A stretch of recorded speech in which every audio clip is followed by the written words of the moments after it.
తెలంగాణ ప్రభుత్వం కీలక నిర్ణయం తీసుకుంది. ఇప్పటికే ముఖ్యమంత్రి 9 రోజుల్లో 9,000 కోట్ల నిధులను రైతులకు అందిస్తామని ప్రకటించారు. ఈ మేరకు రైతుల ఖాతాల్లో నిధులు జమ అవుతున్నాయి. ఈ రోజు 4 ఎకరాలకు రైతు భరోసా నిధులు జమ చేసినట్లు మంత్రి తుమ్మల నాగేశ్వరరావు ప్రకటించారు. మరో 1313.53 కోట్ల రూపాయలను విడుదల చేసినట్లు చెప్పారు. మరో వారంలోగా పూర్తిగా రైతు భరోసా నిధులు జమ చేస్తామని మంత్రి స్పష్టం చేశారు. తెలంగాణ ప్రభుత్వం ఈ రోజు 4 ఎకరాల వరకు రైతు భరోసా నిధులను జమ చేసినట్లు మంత్రి తుమ్మల నాగేశ్వరరావు ప్రకటించారు. ఆర్థిక పరిస్థితులు అంతంత మాత్రంగానే ఉన్న రైతులకు ఏ పథకాలను ఆపడం లేదని స్పష్టం చేశారు. రైతుల సంక్షేమం విషయంలో దేశానికి ఆదర్శంగా తెలంగాణ నిలుస్తుందన్నారు. రాష్ట్ర ప్రభుత్వం మరో 1313.53 కోట్లు విడుదల చేసినట్టు తెలిపారు.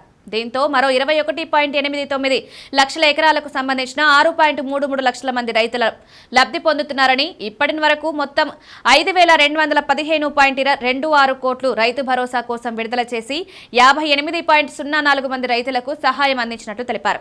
9 రోజుల్లో 9,000 కోట్లను రైతుల ఖాతాలో జమ చేస్తారని ముఖ్యమంత్రి ఇచ్చిన హామీ మేరకు వరుసగా 3వ రోజు రైతు భరోసా నిధులు విడుదల చేసినట్టు తెలిపారు. ఎకరాలతో సంబంధం లేకుండా సాగు యోగ్యమైన అన్ని భూములకు రైతు భరోసా సహాయాన్ని అందిస్తామన్నారు. రైతు భరోసా విషయంలో బీఆర్ఎస్ నాయకులకు తమ ప్రభుత్వాన్ని ప్రశ్నించే నైతిక హక్కు లేదని తుమ్మల నాగేశ్వరరావు అన్నారు. బీఆర్ఎస్ నాయకులు రైతు భరోసా విషయంలో చేస్తున్న మోసపూరిత ప్రకటనలు చేస్తున్నారని మండిపడ్డారు.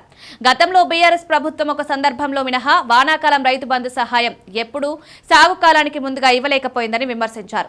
ఏ ఒక్క సందర్భంలో కూడా 3 రోజుల్లోనే 5,000 కోట్లకు పైగా రైతు బంధం కోసం ఖర్చు పెట్టిన దాఖలాలు లేవన్నారు.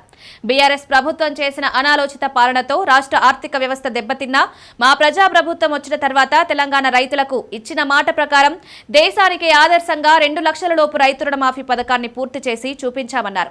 నెక్స్ట్ లోకల్ బాడీ ఎలక్షన్స్ పెట్టే యోచనలో ప్రభుత్వం ఉన్నట్టు సమాచారం.